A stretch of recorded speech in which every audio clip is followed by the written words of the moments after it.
ugly was her crush on Daria. She'd had a thing for swimmers ever since second grade, when she decided she wanted to be just like our swim instructor, Coach Morales. Unfortunately, Lexi had the worst backstroke the school had ever seen, and the poor woman cringed every time Lexi jumped into the pool. "You applied to be an English major?" Lexi was still reading my acceptance email over my shoulder. She sounded surprised. "You knew that," I told her. Lexi is the only person in the world who knows everything about me. When we were 6, she was the only one I told that I accidentally broke our classroom hamster cage and let little Midgie escape. I've never kept anything from her since. "Nuh-uh. I thought you were going for pre-law." Where had she gotten that idea? "Why?" She shrugged. "Because your mom is a lawyer, I guess. And you never said what you were going to study, so I just thought, why would you study English anyway?" "Because I like writing." And I did. My Tumblr blog, where I reviewed new indie rock albums and concerts Lexi and I went to see, had a few hundred followers. Not great, but not bad either. "Oh, okay." Lexi perked up again. "I mean, of course you do. I just didn't realize that's what you were going to do, you know? Like forever. Come on, let's go celebrate. We'll grab lattes before 6th period." Just like that, she was off and running, as Lexi usually was.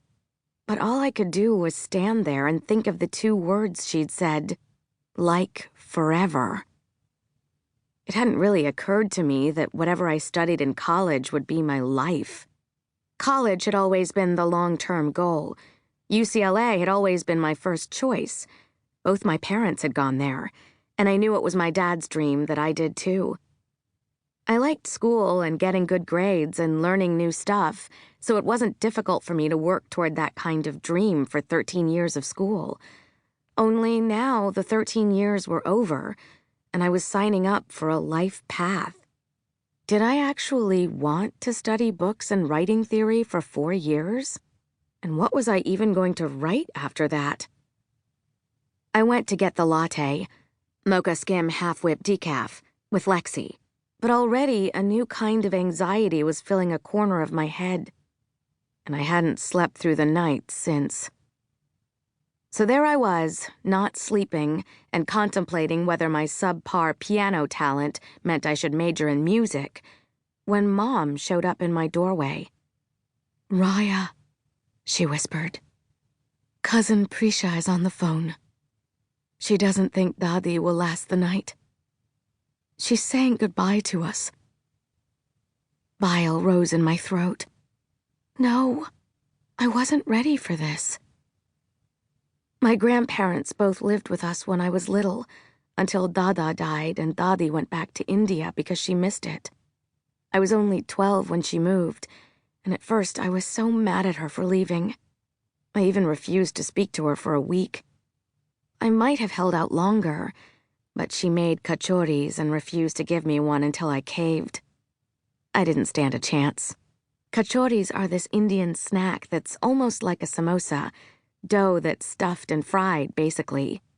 Dadi's kachoris are this perfect combination of sweetness and spiciness that takes over your whole mouth and makes you want to eat forever.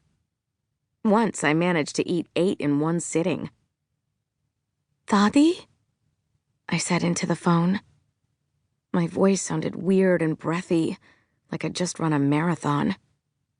Dadi had only gotten sick a week ago, and Mom had thought we'd make it back to India before she passed. I'd been so certain that Dadi would never die without saying goodbye to me in person that I hadn't seen this moment coming at all.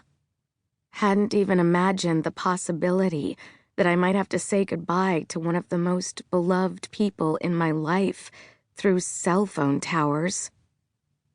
"Nini Baba, Nini." A voice was singing on the other end of the line. Tears immediately started falling down my cheeks. Nini Baba Nini is an old Indian lullaby. When I was